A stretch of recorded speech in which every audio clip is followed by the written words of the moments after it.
আজি মই ক'বলৈ ওলাইছোঁ ৰসৰাজ লক্ষ্মীনাথ বেজবৰুৱাদেৱৰ বুঢ়ী আইৰ সাধুৰ তীখৰ আৰু চুটিবাই নামৰ সাধুটি।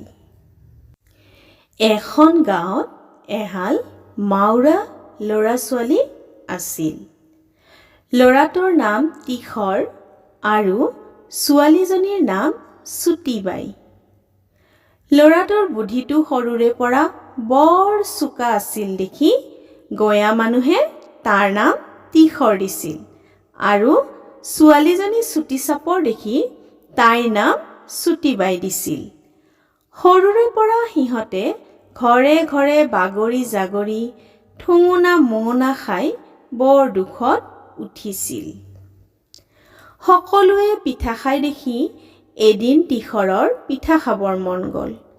সি বায়েকক ক'লে, চুটিমুটি বাই, পিঠা খাবৰ মন যায়। বায়েকে উত্তৰ দিলে, বোপাই, মন গ'লেই জানিবা, খাবি ক'ৰ পৰা? ঈশ্বৰে আমাক সকলো সুখৰ পৰা বঞ্চিত কৰিছে। নহ'লেনো আই বোপায়ে আমাক তিলৌ টিপৌতে এৰি মৰি যায়নে? কণা গোসাঁয়ে আমাৰ ফালে কণা চকুটো দি থাকে। কোনোমতে খুজি মাগি শাকে পাতে ভাত এগাল খাওঁ। পিঠা খাবলৈ বৰা ধান পাম ক'ত? গুড় পাম ক'ত? বায়েকৰ কথা শুনি তীখৰে অলপ পৰ টভক মাৰি থাকি ক'লে, চুটিবাই, তই মোক জোঠা এৰী কাপোৰখনকে দে, মই ওলাই যাওঁ, এতিয়াই বৰা ধান লৈ আহিমগৈ। এই বুলি তীখৰে এৰীয়া কাপোৰখন গাত লৈ ওলাই গ'ল। এঘৰ মানুহৰ ঘৰত বৰা ধানৰ মৰণা এটা দেখি তীখৰ সোমাই গৈ চোতালতে মৰণাৰ ওচৰতে বহিল। গিৰিহঁতে ধান খেৰ জোকাৰি আঁতৰাইছে, তীখৰে তাক বাৰে ভচহু ফুচুৰি কথা কৈ হহুৱাব লাগিছে।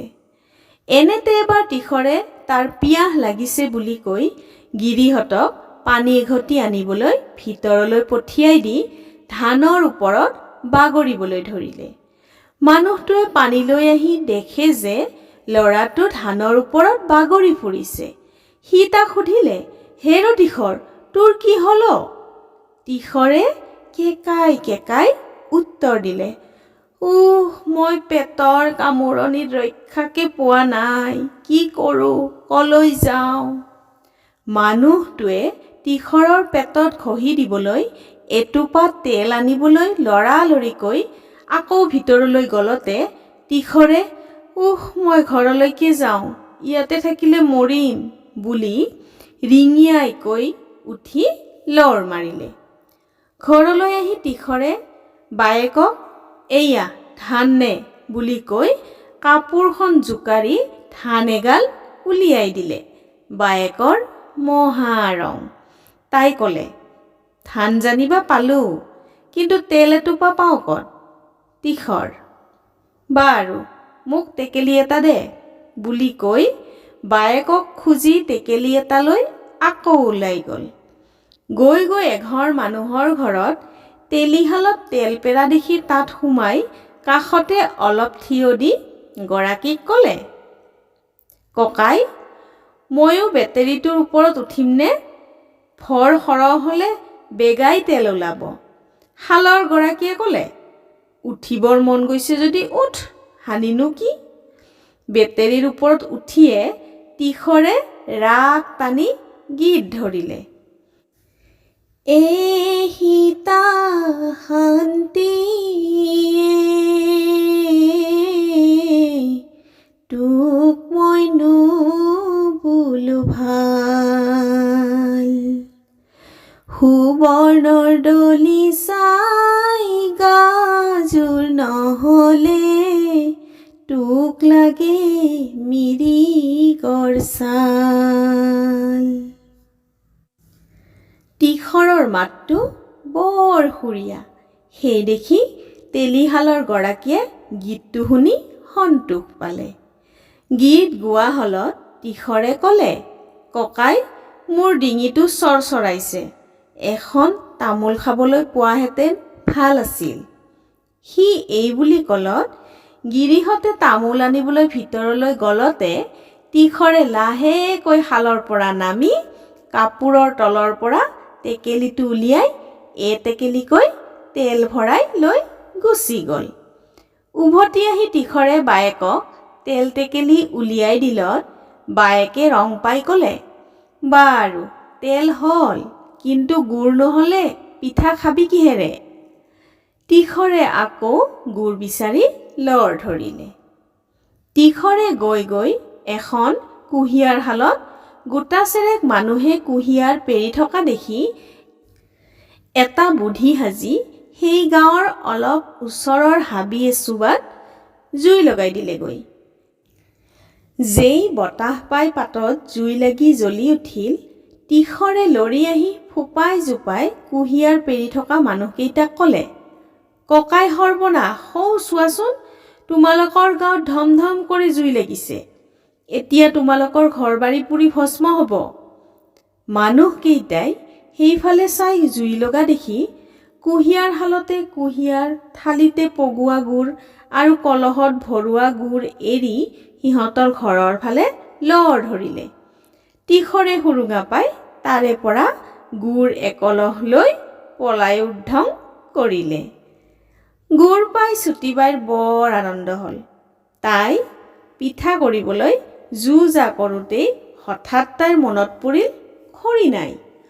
তেতিয়া তীখৰৰ বায়েকে ক'লে, তীখৰ, ভাল কথাটো হ'ল, খৰিলৈ পাহৰিলোৱেই, খৰি এডালো নাই। বায়েকৰ কথা শুনি তীখৰে হাতত দা লৈ খৰি লুৰি আনিবলৈ লৰ মাৰিলে।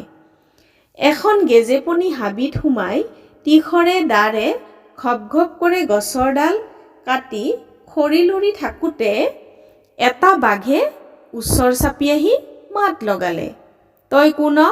দেখোন ঘপ ঘপ কৰে গছৰ ডাল কাটিব লাগিছ। এইখন মোৰ বাৰী বুলি তই নাজাননে? তই কিয় মোৰ বাৰীত খৰি লুৰিছ?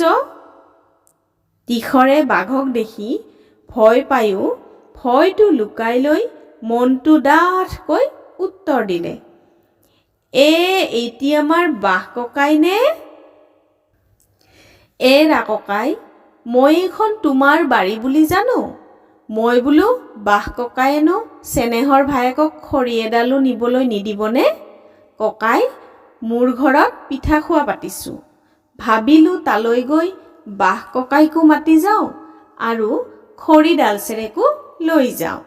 তীখৰৰ কথা শুনি বাঘে সন্তোষ পাই ক'লে, নিয়া নিয়া মোৰ ভাইটি, যিমান খৰি লাগে নিয়া, মই যামতো পিঠা খাবলৈ। তোমাৰ ঘৰত নেখাম আৰুনো কাৰ ঘৰত খাম? পিছে কেতিয়ানো যাব লাগিব?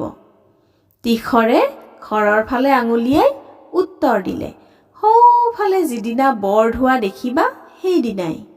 ইয়াকে বাঘক কৈ তীখৰে খৰি লুৰি গৈ ঘৰ পালেগৈ। ইয়াৰ পিছত বায়েকে পিঠা ভাজি দিলে। তীখৰে পেট পেলাই খালে, বাঘে তাৰ ভোকে নেপালে। পিছদিনা সিহঁতৰ ঘৰৰ আগচোতালত তিতা ধান খেৰ এসোপাত জুই লগাই বৰকৈ ধোঁৱা কৰি দি বায়েকৰ হতুৱাই 3খন পিঠা কৰালে।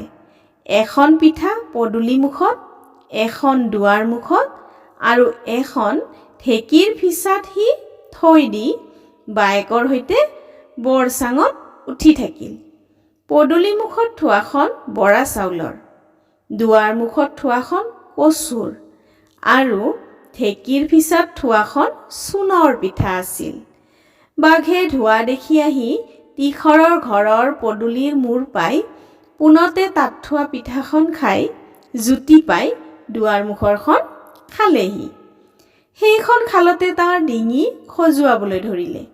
ডিঙিৰ খজুৱতিত বাঘ থাকিব নোৱাৰি লৰি আহি ঢেঁকীশাল পাই ঢেঁকীৰ ফিচাত পিঠা এখন আছে দেখি সেইখন খালোতে তাৰ ডিঙিত ঘা লাগি সি হেপ ঢুকিব নোৱাৰি মৰি থাকিল।